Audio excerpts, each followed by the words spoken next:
time check mga katali, 06:30 AM. Tingnan niyo naman yung weather dito.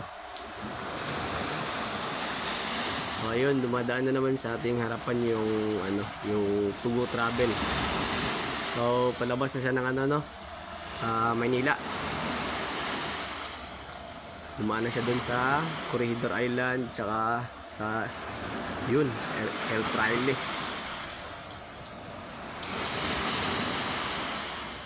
So, kung napapansin nyo, medyo mabilis yung takbo ng Tugo. Ewan ko kung ilang knots yung takbo nila.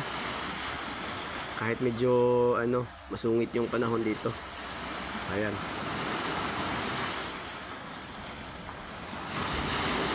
Galing na yan ng Manila, siguro papunta yan ng Mindoro or Dumaguete, ganun. Tugo, yan yung Tugo Travel or Tugo Vessel. Yun lang mga tali. Good morning. Mabuhay tayong lahat. Ingat at God bless. Pura.